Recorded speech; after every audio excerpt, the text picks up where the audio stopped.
오늘 읽었던 역대하 22장 1절부터 6절까지 말씀을 통해서 여호사밧의 소원이라고 하는 제목으로 하나님 말씀을 전하겠습니다. 오늘 저는 이제 말씀을 전하면서 소위 영적인 분별력에 관련된 그런 말씀을 전하려고 합니다. 똑같은 사건이 일어났을 때도 사람마다 보는 눈이 달라요. 특별히 이제 그리스도인들은 그리스도인다운 눈으로 봐야 됩니다. 민족 사관을 가진 사람들은 민족 사관의 눈으로 보는 사람이 있고 어떤 문제를 경제적인 관점에서 보는 사람들이 있거든요. 근데 예수 믿는 사람들은 그 일을 같은 시대를 살아가는 사람들인데도 그 속에서 하나님이 뭘 원하실까, 하나님의 뜻은 무엇일까, 그런 걸 찾아내는 걸 우리가 영적인 분별력이라고 하잖아요. 어떻게 하는 게 하나님의 뜻인지를 찾아내는 거, 그런 것들이 오늘 말씀의 중심적인 내용입니다. 여러분들 말씀을 들으시면서도 그래, 나는 앞으로 이런 문제에 놓였을 때 어떻게 문제를 풀어야 될 것인지를 좀 그리스도인의 각도에서 말씀을 좀 바라봐 주셨으면 좋겠습니다. 올해가 남북으로 분단된 지가 이제 80년 되는 해입니다. 우리는 어려서부터 노래를 부를 때마다 우리의 소원은 그 다음 구절이 뭐죠? 통일입니다. 성도들에게는 뭐 그게 옳으냐 그르냐를 떠나서 우리의 소원은 통일이라는 말이 그냥 자연스럽게 흘러나옵니다. 근데 남쪽 유다나 북쪽 이스라엘이 갈라지고 나서 그 두 나라도 하나님 앞에 통일이 되기를 그렇게 원했습니다. 통일이 안 됐습니다. 통일이 안 되고 두 나라 다 멸망을 하고 말았습니다. 그 사람들은 선민들이었거든요. 선민들이었고 수많은 선지자들이 거기 있었는데 그 나라 두 나라는 결국 통일이 안 되고 멸망을 하고 말았습니다. 몇 년 전인가 제가 알고 있는 자료는 2022년도 자료를 제가 살펴본 적이 있었는데요. 그때 보니까 우리나라 사람들 중에 통일을 원하는 사람은 46% 정도 되고 통일을 원하지 않는 사람들이 한 54% 정도 된다고 하는데 지금은 그 숫자가 좀 늘지 않았을까. 물론 기관마다 좀 다른 것 같아요. 이거에 대한 평가는요. 근데 이제 어떻든 간에 통일을 사람들이 많이 원하지 않는 이유는 거기서도 분석을 했고 또 제가 개인적으로 볼 때도 첫 번째가 아마 이산 가족들이나 전쟁을 치렀던 그 세대들이 거의 다 돌아가셨기 때문에 이런 그 통일에 대한 간절함이 좀 덜한 게 아닌가 하는 그런 생각이 들고요. 그다음에 젊은 사람들에게 있어서 북한과 남한은 다른 나라예요. 다른 나라라는 생각이 있어가지고 굳이 통일을 해야 된다는 생각을 안 갖고 있는 것 같습니다. 그리고 우리나라 사람들은 통일보다 더 큰 가치가 우리의 소원은 경제 성장이라고 생각하는 사람이 지금은 10분의 8이랍니다. 그래서 혹시라도 통일을 통해서 경제적으로 어려워지게 될 거를 생각해서 사람들이 통일을 원하지 않는다고 하기도 합니다. 그리고 이제 네 번째는 통일을 주장하는 정치인들, 그 다음에 통일의 대상인 북한에 대해 더 이상 신뢰할 수가 없어요. 사람들이 통일 얘기를 꺼내지만 다 그것을 자신들의 어떤 이익을 위해서 사용하고 있는 것 같고, 북한하고 통일이 됐을 때 과연 우리랑 북한이 같이 공존할 수 있을 것인가, 마치 동독과 서독처럼 공존할 수 있을 것인가에 대한 자신이 없기 때문에 그런 게 아닌가 하는 생각이 듭니다. 이런 통일 문제에 관련된 부분을 우리 그리스도인들은 어떻게 받아들여야 될까요? 그냥 우리가 어렸을 때부터 소원이라고 불렀으니까 통일은 무조건 해야 된다, 그렇게 봐야 될까요? 제가 말하려고 하는 건 통일이 중심 주제는 아닙니다. 이런 중재처럼 항상 우리가 소원이라고 생각하고 가치를 가져온 것은 누가 거기에다가 반론을 제기할 수가 없어요. 우리 누구나 물어보면 우리의 소원은 통일이란 말이기 때문에 우리는 하나님의 소원이 뭔지, 실제로 하나님이 뭘 원하시는지에 대해서는 우리는 별로 중요하지 않아요. 우리가 하도 세뇌를 당하거나 뭐 교육을 받아서인지 통일이라고 하는 주제가 더 중요한 가치로 여겨지고 있거든요. 어떤 사람이 말하기를 사람은 차별하면 돼, 안 돼? 안 되지. 그럼 차별금지법은 통과돼야 돼, 안 돼? 그건 또 안 되지. 차별이라고 하는 문제에 대해서 사람들은 사람을 차별하면 안 되지. 왜 기독교인들이 사람을 차별해? 그러면서 요즘 동성애 관련된 그런 문제에 대해서 기독교인들에게 굉장히 날선 공방을 하는 사람들이 있거든요. 근데 그리스도인들은 모든 사람들이 그게 옳다고 하더라도 못 받아들이는 거예요. 그리스도인들의 가치가 다르기 때문에 그래요. 평화라고 하는 주제도 마찬가지고 화합이라고 하는 가치도 마찬가지고, 야 너희들 같이 어울려 지내 그러는데 그리스도인들은 그리스도인이 아닌 사람들과 어울리기가 쉽지가 않아요. 특히 신앙생활을 오래 하신 분들은요, 어디 뭐 요양원에 가거나 노인정에 가서도 어울리기가 쉽지가 않습니다. 거기서 요양원이나 노인정 가서 찬송가를 부르게 하나요? 하나님 말씀을 들을 수 있나요? 그래도 우리 권사님들이나 연세 드신 집사님, 장로님들 같은 경우는 평생 찬송 부르고 왔는데 잘하지 못하더라도 그래도 그런 분위기에 익숙한데 거기서 유행가 부르고 뭐 이렇게 화투 치고 뭐 이런 문화가 익숙하지 않거든요. 우리 성도들은. 그런 데서 누구나 화합할 수 있는데 우리 신앙생활 오래 하신 분들은 거기서 못 어울려요. 잘 못 어울리게 되고, 그래서 세상 가운데서 그리스도인들이 약간 고립된 듯한 그런 느낌을 가질 때도 있거든요. 오늘 말씀을 통해서 보시면서 우리는 어떤 중요한 문제에 놓였을 때 어떻게 판단을 내려야 될지를 좀 말씀을 통해서 좀 분별하는 은혜가 있기를 바랍니다. 이 말씀을 보려면 우리 이스라엘 역사에 대한 배경을 조금 좀 살펴봐야 될 것 같은데요. 이스라엘은 솔로몬, 그러니까 다윗의 아들 솔로몬이 죽고 난 다음에 나라가 두 개로 갈라서게 됩니다. 왜 솔로몬 이후에 나라가 갈라서게 되냐면, 제가 여러분들께 여러 번 말씀드렸던 것 같은데, 이스라엘에서 가장 나쁜 왕을 굳이 꼽으라 그러면 솔로몬이 그 중에 하나가 돼요. 솔로몬이 그 다음 세대 것까지 다 먹어버렸거든요. 돈을 다 땡겨서 먹었습니다. 다 땡겨서 먹어가지고 솔로몬 때 너무 잘 살았어요, 나라가. 근데 솔로몬이 죽고 난 다음에 그의 아들 때에 국민들이 하나같이 아우성이었습니다. 세금이 너무 높다. 당신 아버지가 너무 우리를 쥐어 짜가지고 나라는 어떻게 되고 당신 아버지는 잘 먹고 살았는지 모르겠는데 우린 너무 힘들었다. 세금을 좀 깎아달라고 부탁을 했어요. 근데 그의 아들 르호보암이 세금을 깎을 수가 없어요. 국가 재정이 없는데요. 뭐 아버지가 다 먹어버렸는데 어떻게 해요? 그래서 아들은 세금을 못 깎아요. 그래서 세금을 못 깎고 도리어 세금을 높이겠다는 식으로 얘기가 나오니까, 굳이 이 유다 지파랑 관련된 다윗의 후손으로 관련된 이 사람들을 제외한 나머지 사람들은 전부 그걸 우리는 갈라서자라고 한 거예요. 그래서 유다 지파, 그러니까 다윗과 솔로몬과 르호보암이 유다 지파거든요. 이 사람들은 어차피 못 떠나니까 거기 머물게 되고, 또 유다 지파에 복속돼서 같이 지내는 사람들이 있었는데 베냐민 지파거든요. 이 사람들도 같은 지파에 거의 연결돼 있어요. 붙어 있거든요. 이 사람들이 안 떠나게 되고, 그다음에 하나님을 섬기는 일을 주로 하는 레위 지파 사람들, 이 세 개 지파를 제외한 나머지 지파 사람들은 전부 북쪽 이스라엘로 떠나가게 됩니다. 완전히 나라가 갈라서게 되거든요. 당시에 나라가 갈라서는데 성경에 나오는 그 연도들은 정확한 연도라고 보기는 어렵습니다. 그러나 대충 이 정도는 되겠다라고 하는데요. 르호보암 때 나라가 갈라졌을 때가 그때가 기원전 931년이라고 합니다. 일반적으로 기원전 931년에 나라가 갈라지고 북쪽 이스라엘이 아수르에 의해서 완전히 멸망을 당하게 되거든요.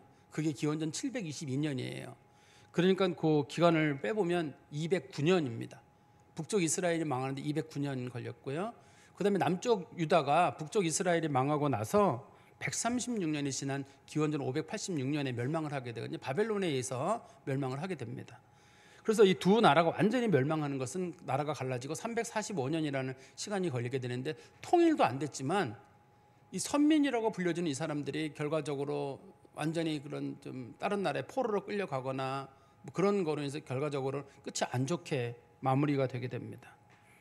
그렇지만 이스라엘 백성들의 마음속에는, 특히 이제 나라가 갈라진 지 얼마 되지 않았을 때, 그때 백성들의 마음속에는 어떤 마음이 있었냐면 꼭 통일이 되는 걸 원했어요, 백성들은.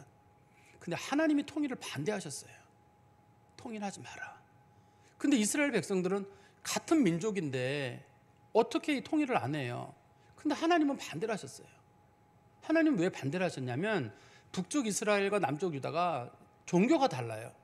처음에는 같은 종교였었거든요. 같은 종교였는데 북쪽 이스라엘의 왕이 된 여로보암 1세가 남쪽 유다로 사람들이 내려가는 것을 막으려고 북쪽 이스라엘 종교를 약간 변화를 줍니다. 어떻게 변화를 주냐면, 하나님은 항상 예배드리는 장소는 예루살렘이라고 했거든요. 그런데 예루살렘에서 예배를 드리게 하면 북쪽 나라는 갈랐던데 그 사람들이 예배드리러 내려올 거 아니에요. 1년에 3번씩은 6월절이라든지 뭐 77절이라든지 초막절 이렇게 내려올 거 아니에요. 그러니까 못 내려오게 하려고 아예 종교적인 단절을 하게 되거든요. 그래서 우리로 말하면 이제 휴전선을 그은 거죠. 38선을 딱 그어가지고 못 내려오게 했거든요. 그런데도 종교적인 열망을 가진 사람들이 있으니까 그거를 막기 위해서 어떻게 했냐면, 제일 먼저 단이라고 하는 곳이랑 베델이라고 하는 곳에 우상을 만들었어요. 그리고 그 우상의 이름을 여호와라고 불렀어요. 송아지 우상이거든요. 그래서 사람들에게 예루살렘에서 섬기는 하나님이나 단이나 베델에서 섬기는 우상이나 다 똑같다. 특히 예루살렘은 다윗 왕 때 만든 도시지만 베델은 야곱이 거기서 하나님 앞에 예배드리던 장소 아니냐. 어떤 게 더 역사적인 의미가 있고 상징성이 있느냐. 베델이 더 오래된 거잖아요. 베델은 다윗보다 적어도 한 700년 훨씬 전의 일인 사람이거든요. 야곱은 700~800년 전 사람이니까 훨씬 역사적 전통이 있는 것인데 그것을 예배드리고 다녀서 예배드리자고 한 거예요. 그 다음에 이제 두 번째는 그 남쪽 유다 사람들이 지키는 수장절, 그러니까 요즘으로 말하면 추수감사절 같은 절기인데, 추수감사절 절기가 남쪽 유다는 7월 15일이에요. 음력으로. 그게 우리나라 요즘 달력으로는 한 10월 달쯤 됩니다. 이게 10월 초순쯤 되거든요. 그런데 이제 북쪽 이스라엘은 이 절기를 한 달 뒤로 미뤘어요. 8월 15일로. 우리는 한 11월쯤 지키겠다. 이런 식으로 날짜를 미뤘습니다. 왜 그렇게 미뤘냐면 추수가 남쪽이랑 북쪽이 좀 차이가 있어요. 온도 차이 때문에. 그래서 날짜를 한 달을 미루자 그러니까 사람들이 당연히 미룰 수 있지 뭐. 이 날짜를 미룬 거예요. 날짜가 바뀐 거예요. 지금도 우리가 추수감사절 지킬 때 보통 11월 셋째 주 주일날 지키잖아요. 보통 한국 교회들은. 근데 어떤 교회들은 그거 서양 거 지키지 말고 우리 추석날 지킵시다. 그래서 추석날 지키는 교회들도 있어요. 우리나라에 추석날 지키는 교회들도 있습니다. 성찬식 때 우리는 포도주 하지만 그거 서양 거 먹지 말고 우리 막걸리 먹읍시다. 막걸리 하는 교회가 있습니다. 우리나라에 실제로. 그런 것처럼 이렇게 뭔가 이렇게 변화를 두는데 그거 술 똑같은 술인데 우리나라 술로 먹지 이렇게 받아들이는 거예요. 그게. 그 다음에 이제 또 한 가지는 뭐냐면 당시 제사장은 반드시 레위인이어야 됐거든요. 근데 레위인이 전부 다 예루살렘에 가 있으니까 레위인이 한 명도 없는 거예요. 그러면 어떡하냐? 그러면 제단은 만들었는데 누가 섬겨야 되냐? 아니 처음부터 레위인 그런 게 어디 있느냐? 우리끼리 예배 드리면 되지 않냐? 우리나라도 보면 요즘 우리나라 단속에 보면은 소위 회중교회나 형제교회라는 교회들이 있거든요. 목회자를 세우지 않고 자기들 중에 감동받은 사람이 나가서 설교하고 예배 드리고 기도하고 이런 교회들이 있습니다. 그런 것처럼 당시에도 아무나 경건한 사람인 간에 누가 제사장 해라. 그래서 아무나 제사장 자원하면 제사장이 됐어요. 근데 하나님이 보시기에는 이걸 아주 나쁜 거로 보셨거든요. 이제 거기다가 북쪽 이스라엘의 최악의 사건이 어떤 사건이 있게 되냐면 아합 왕이라고 하는 왕이 등장하게 되는데, 아합 왕이 누구랑 결혼을 하게 되냐면 이스라엘보다 더 악한 시돈에 있는 엣바알이라고 하는 사람의 딸 이세벨을 왕비로 맞이하게 돼요. 그래가지고 그때 북쪽 이스라엘의 영적으로 아주 타락을 하게 됐거든요. 그래서 하나님께서는 절대 통일하지 마라. 절대 통일하지 마라고 하나님은 굳고 말렸어요.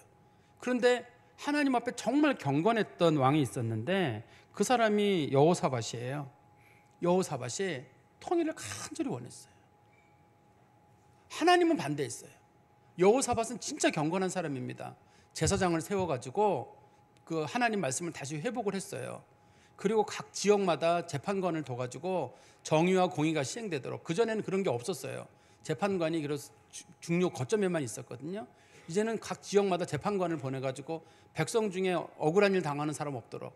특별히 재판관을 세울 때는 재판관들에게는 한 말이 있어요. 요즘 우리나라 재판관도 들어야 될 말인데, 당신이 재판한 거에 대해서는 하나님이 반드시 심판을 내린다.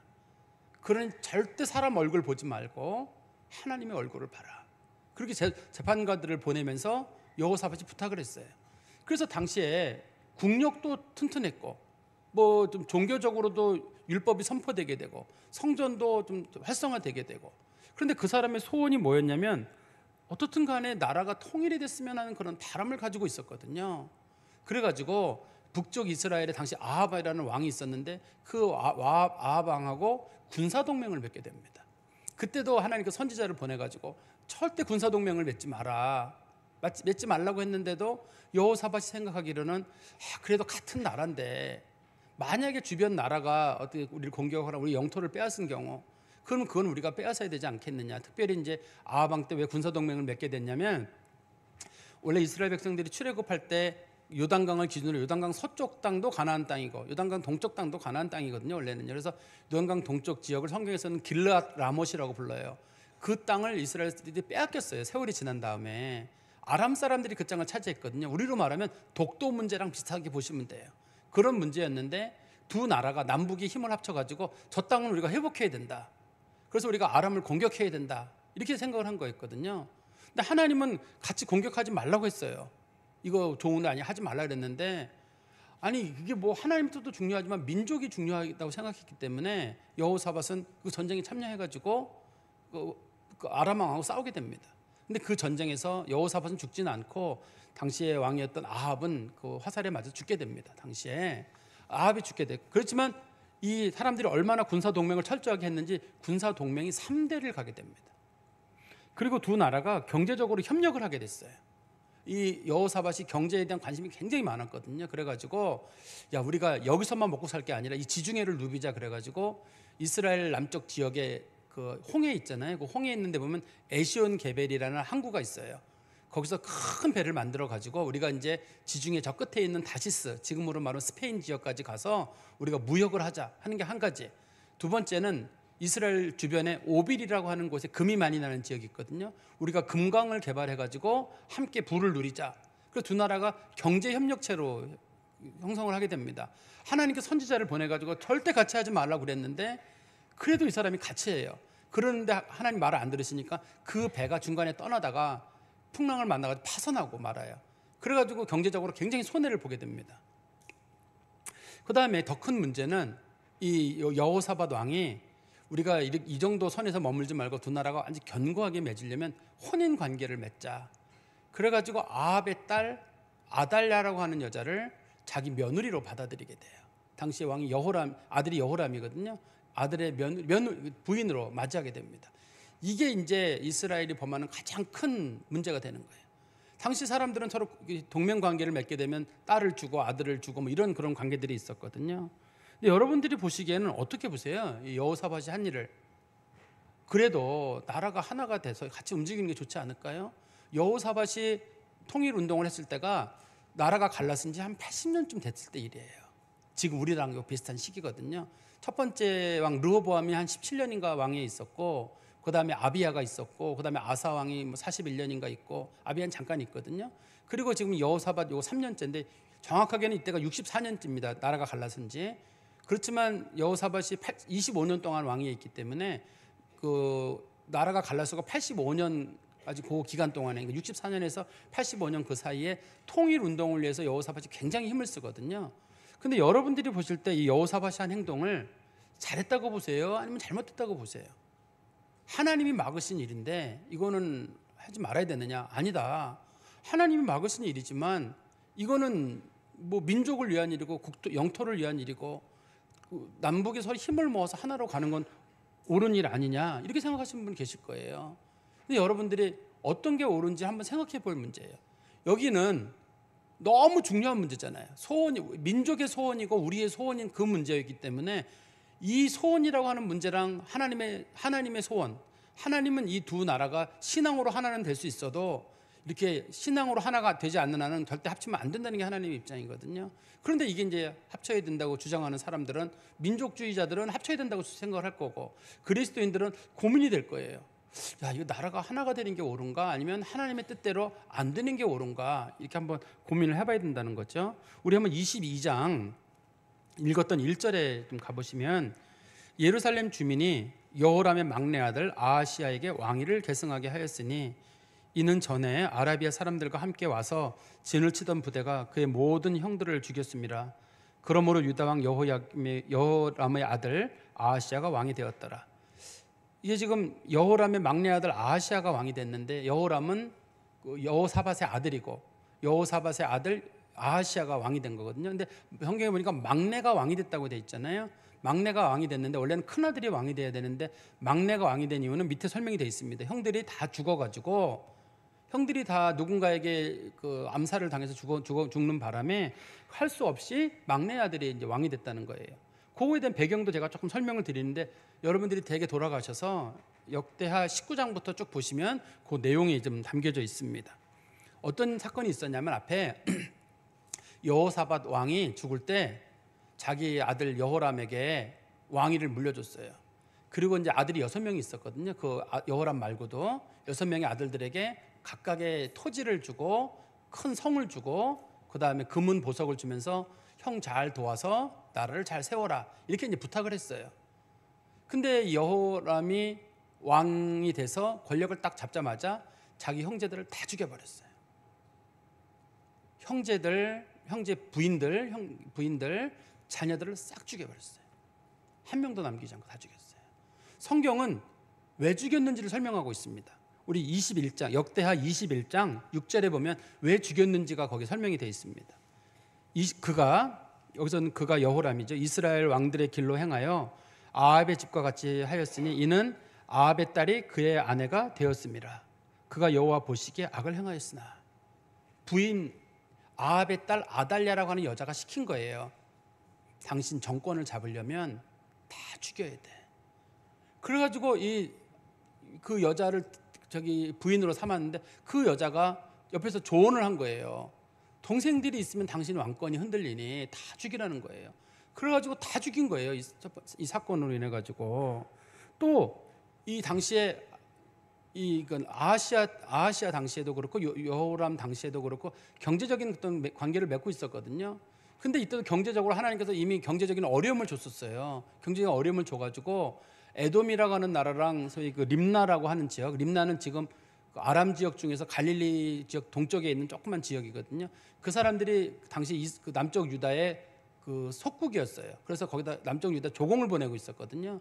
근데 그 사람들이 독립을 한다 그래가지고 다음 유다 왕 그 여호람이 그 사람들을 공격을 하려고 했는데 그 사람들이 너무 힘이 세가지고 공격도 제대로 못하고 그 사람들이 독립을 허락하게 되고 남쪽 유다는 경제적으로 상당히 어려워지게 돼요. 그전에는 경제적으로 크게 부흥을 했었거든요. 근데 서서히 경제적으로 어려워지고 있습니다. 지금 이 두 나라가 동맹을 하면서부터 경제적으로 상당히 어려워지는 일이 생기게 됐습니다. 그리고 우리 아까 읽었던 그 본문과 관련돼서 왜 여호람이 막내가 됐는가에 대한 내용이 성경에 나오는데요. 우리 한번 역대하 21장 12절 말씀해 보세요. 거기 엘리야 얘기가 나오는데 엘리야가 같은 시대 사람입니다.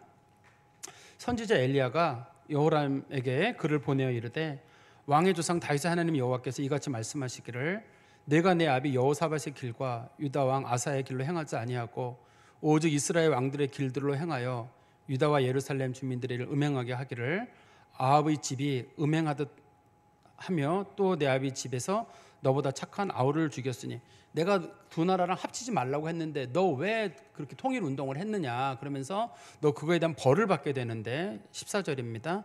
여호와가 내 백성과 내 자녀들과 내 아내들과 내 모든 재물을 큰 재앙으로 치시리라. 그리고 15절에 또 너는 창자의 중병이 들고 그 병이 날로 중하여 창자가 빠져나오리라 하였더라. 그래가지고 그 결과 어떤 일이 생기게 되냐면 16절에 여호와께서 블레셋 사람들과 구스에서 가까운 아라비아 사람들의 마음을 격동시키사 여호람을 치게 하셨으므로 그들이 올라와서 유다를 침략하여 왕궁의 모든 재물과 그의 아들들과 아내들을 탈취하였으므로 막내 아들 여호아스, 본문에서는 아하시아입니다. 아하시아 외에는 한 사람도 남지 아니하였더라. 다 죽었어요.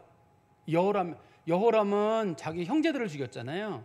근데 그러면 여호람도 자녀들이 많이 있었을 거 아니에요. 자녀들은 이 주변에 있는 나라 블레셋이나 아라비아 사람들이 쳐들어와가지고 자녀들을 또 다 죽였어요. 여호람의 자녀들은 부인이 여럿 있었거든요. 나쁜 부인 아달랴를 빼놓고는 또 다 죽였어요. 아들 하나 살아남았는데 아들이 하나 살아남는 이유는 하나님께서 항상 유다에는 다윗의 등불을 준다 그래가지고 그 후손을 통해서 메시아가 태어나게 되기 때문에 하나님께서 최소한 한 사람은 살려두세요. 한 사람은 살려두기 때문에 그때 아하시아가 겨우 살아남았던 거예요. 아하시아가 살아남게 되고 결과적으로는 다 죽게 됐습니다. 그리고 여호람 왕도 밑에 나와 있는 위에서 본 것처럼 우리 한번 성경 말씀 보세요. 18절에 보시면 이 모든 일 후에 여호와께서 여호람을 치사 능히 고치지 못할 병이 그의 창자에 들게 하셨으므로 여러 날 후 2년 만에 그의 창자가 그 병으로 말미암아 빠져나오매 그가 심한 병으로 죽으니 백성이 그들의 조상들에게 분향하는 것 같이 그에게 분향하지 아니하였다. 여호람도 이 사건이 있고 나서 2년 뒤에 어떤 질병인지 모르겠습니다. 이게 창자가 바깥으로 나오는 질병이라고 성경이 말하고 있는데요. 그 질병으로 인해 가지고 2년 만에 죽었어요. 하나님께서 하지 말라고 했는데 여호사밧도 별로 끝이 좋지를 않고 그의 아들 여호람도 끝이 좋지 않고 근데 오늘 본문에서는 이제 아하시아라고 하는 사람이 등장하잖아요. 우리가 읽었던 거 아하시아라고 하는 사람인데 그 아하시아도 끝이 별로 좋지를 못하게 됩니다. 우리 한번 성경 말씀 보세요. 22장 2절에 보시면 아하시아가 왕이 될 때 나이가 42세라. 근데 우리 성경의 앞부분에 보면 여호람 왕이 될 때가 32살이었습니다. 그리고 왕위에 8년 동안 있었거든요. 여호람이 죽었을 때가 40살이에요. 창자가 나와서 죽었을 때 40살에 죽었거든요. 근데 아들이 42살이라 그러면 왠지 안 맞죠? 그래서 열왕기 하 8장 26절에 보면 거기는 뭐라고 되어 있냐면 22살이라고 되어 있어요. 그러니까 어떤 분은 성경을 읽으면서 왜 하나님 말씀인데 어디는 22살이고 어디는 42살로 되어 있냐 그러는데, 이런 경우는 성경을 옮겨 적는 사본 적는 사람들이 적을 때 잘못 적어서 생긴 일이에요. 그렇지만 성경을 이렇게 대조해서 보다 보면 저기 22살을 얘기하는 거였구나 이렇게 알 수 있습니다. 성경이 오류가 있는 게 아니라 옮겨 적는 사본을 적는 사람들의 실수로 생긴 문제입니다. 이거는요. 그래서 아하시아가 왕이 될 때 22살의 왕이 되었는데요. 다시 2절에 보시면 예루살렘에서 1년 동안 다스리니라. 그의 어머니의 이름은 아달랴요 오므리의 손녀더라. 그 아들이니까, 여호람의 아들이니까 당연히 이 아달랴의 아들이 되겠죠. 아들인데 오므리의 손녀라고 되어 있는데, 오므리의 아들이 누구냐면 아합 왕이에요. 아합 왕의 부인이 이세벨이에요. 그리고 이세벨의 딸이 이 아달랴예요. 북쪽 이스라엘을 멸망시킨 직접적인 원인, 하나님께서 북쪽 이스라엘은 더 이상 나라로서 존재하면 안 된다라고 해가지고 북쪽 이스라엘을 멸망시키게 되거든요. 그게 아합 왕하고 그 이세벨 때문에 생긴 일이거든요. 남쪽 유다는 누구 때문에 지금 멸망을 하게 되냐면 이 아달랴 때문에 멸망을 하게 돼요. 우상 숭배를 좀 데려오는 정도가 아니라 우상을 아주 많이 들여오고, 사람들을 그냥 가차없이 자기 반대되는 사람이나 관련된 사람들이 있으면 가차없이 죽이는 일을 서슴지 않고 하는 겁니다. 이 사람이. 그래가지고 성경 말씀에 다시 우리 5절에 가보시면, 아하시아가 아합의 집의 가르침을 따라서 이스라엘 왕 아합의 아들 요람과 함께 길라 라못으로 가서 아람 왕 하사엘과 더불어 싸우더니 아람 사람들이 요람을 상하게 한지라. 어떤 내용이냐면, 제가 아까 처음에 말씀드린 대로 여호사밧 당시에 북쪽 이스라엘의 아합 왕하고 군사 동맹을 맺었거든요. 나라가 어려우면 서로 도와달라 동맹을 맺었는데, 마침 아람 왕 하사엘이 쳐들어왔어요. 그러니까 이제 도와주러 가야 되는데, 먼저 이제 그 요람이 싸우다가, 북쪽 이스라엘 왕 요람이 싸우다가 먼저 부상을 해가지고 이스라엘 그 자기 성이 있는 지역으로 먼저 피신을 했거든요.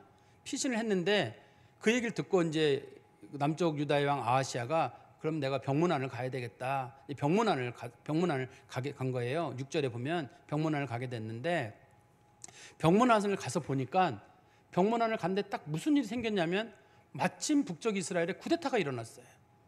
그래가지고 예후라고 하는 사람이 정권을 잡게 됐어요. 그 사람이 정권을 잡았는데, 그 사람이 이 아합의 가문 사람들을 다 죽이는데, 그 왕 요람이라고 하는 왕도 죽였거든요. 요람이라는 왕도 죽이고, 또 마침 그때 지금 아하시아의 식구들이 거기 병문안을 갔는데 그 사람들도 죽게 됩니다. 우리 성경 말씀 보십시오. 7절에 보시면, 22장 7절에 보시면, 아하시아가 요람에게 감으로 해를 입었으니 이는 여호와께로 말미암은 것이라. 아하시아가 갔다가 요람과 함께 나가서 님시의 아들 예후를 맞았으니 그는 여호와께서 기름을 부으시고 아합의 집을 멸하게 하신 자이더라. 예후로 하여금 아합의 집을 심판하실 때, 그 요람을 죽일 때 유다 방백들과 아하시아의 형제들의 아들들, 곧 아하시아를 섬기는 자들을 만나서 죽였고, 아하시아는 사마리아에 숨었더니 예후가 찾음에 무리가 그를 예후에게 잡아가서 죽이고, 그래서 아하시아도 죽었어요.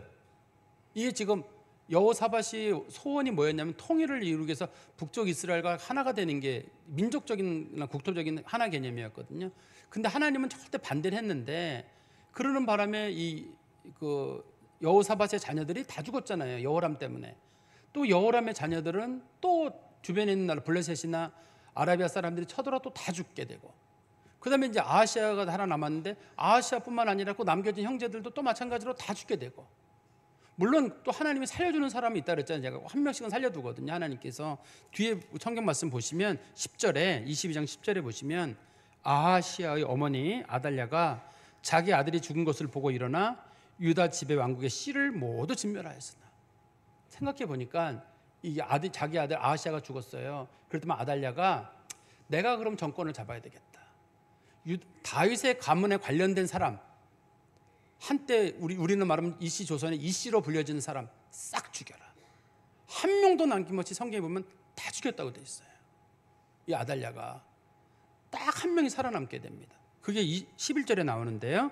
왕의 딸 여호사밧이 아하시의 아들 요아스를 왕자들이 죽임을 당하는 중에서 몰래 빼내어 그와 그의 유모를 심실에 숨겨 아달랴를 피하게 하였으므로 아달랴가 그를 죽이지 못하였더라.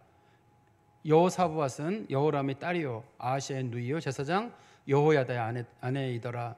요아스가 그들과 함께 하나님의 전에서 6년을 숨어 있는 동안에 아달랴가 나라를 다스렸더라. 물론 아달랴도 나중에 끝이 비참하게 끝을 맞이하게 됩니다. 제 말씀을 정리해서 말씀드리면 여호사밧은요 이스라엘 역사에 굉장히 훌륭한 인물이에요. 종교적으로 말하면 다윗이 훌륭하고 요시야 왕이 훌륭한 사람입니다. 종교적인 어떤 개혁을 한 문제, 통일왕국을 이루는 문제에서는 다윗이 훌륭한 사람이에요.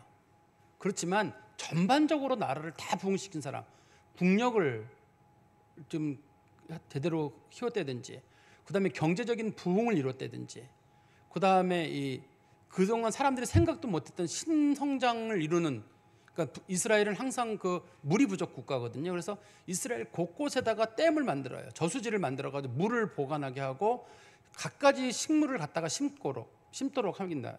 그 여호사밧이요. 그래서 여호사밧 때 이스라엘의 국민들이 전반적으로 생활 수준이 높아지게 돼요. 그리고 하나님 앞에 예배를 잘 드리도록 하기 위해서 제사장을 보내가지고 하나님 말씀 잘 가르치게 하고, 제사장이 곳곳에 가서 그냥 사람들 만나는 대로 하나님 말씀을 가르쳐가지고 사람들이 하나님 말씀에 대한 수준도 상당히 높아지게 돼요.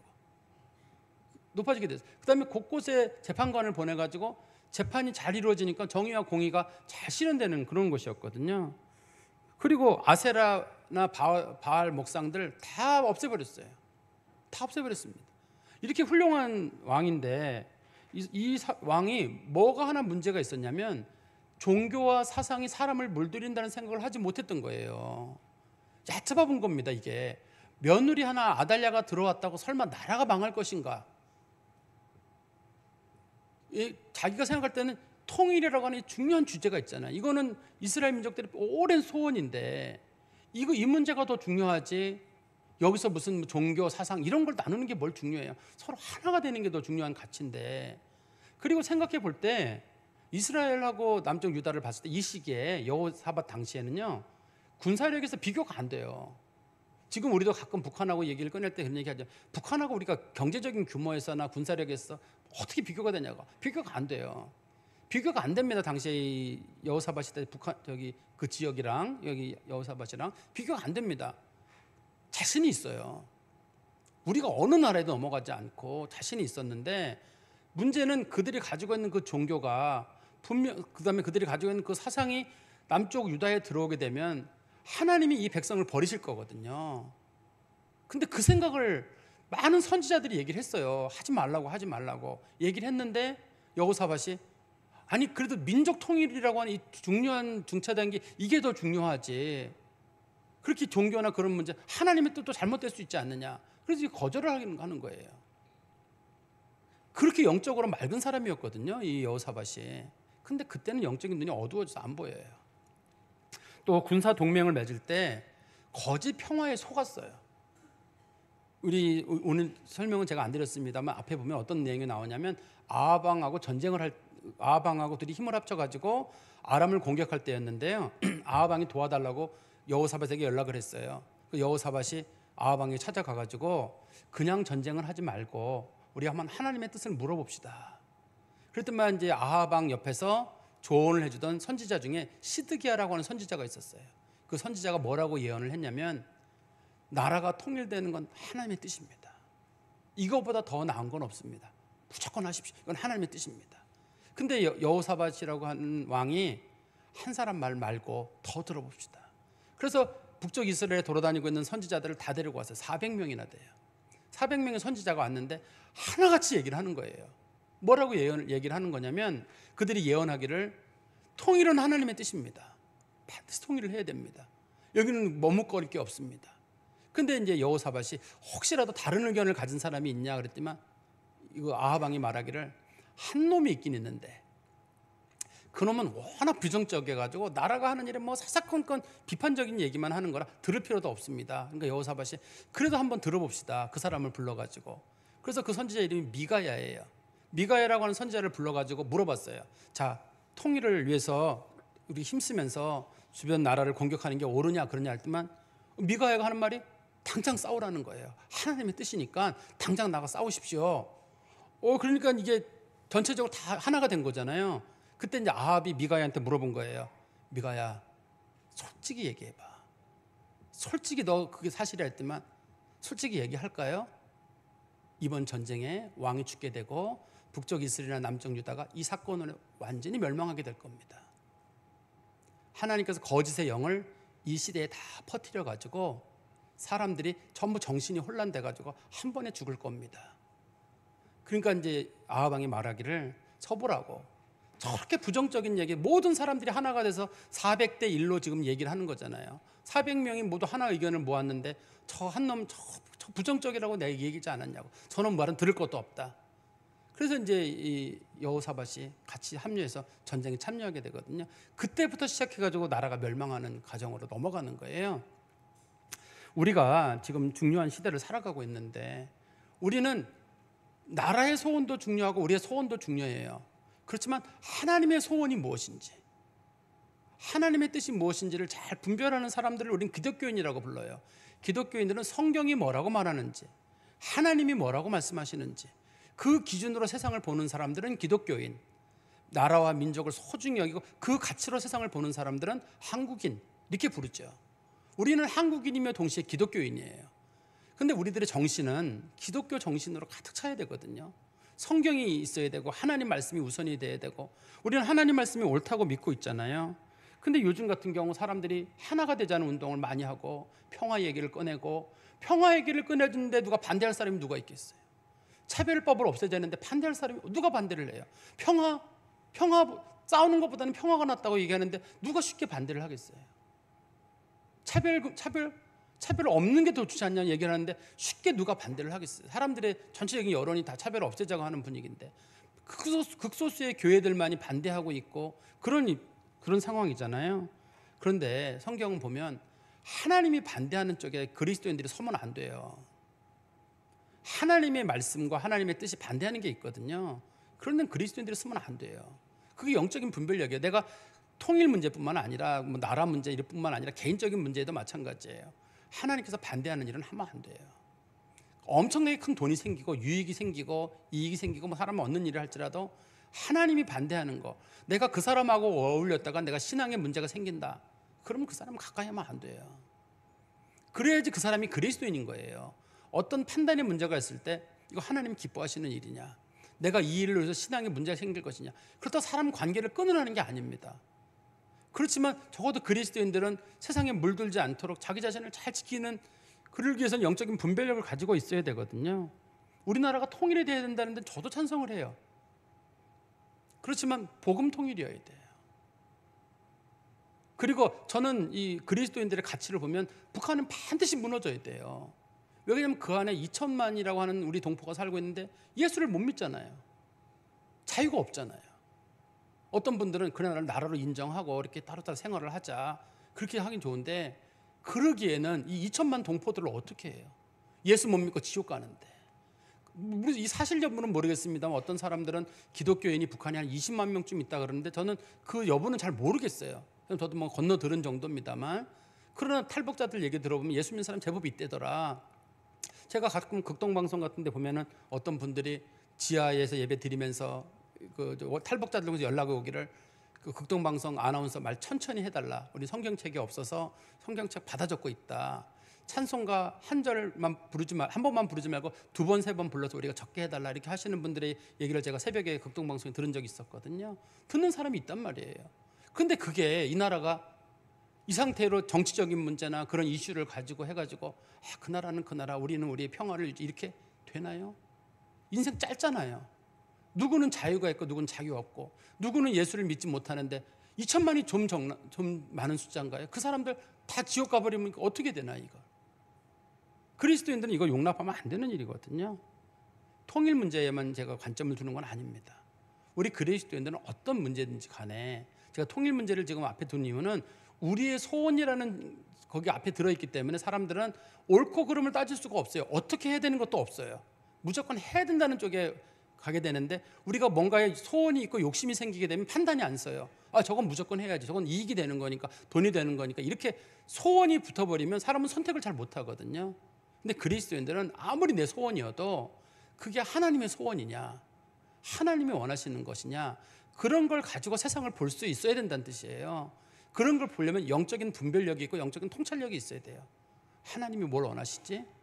우리 시대에는, 나에게는, 우리 가정에는 뭘 원하시지? 내가 직장 생활을 하거나 사회생활을 할 때 거기서 하나님은 내가 어떻게 살아가기를 원하시지?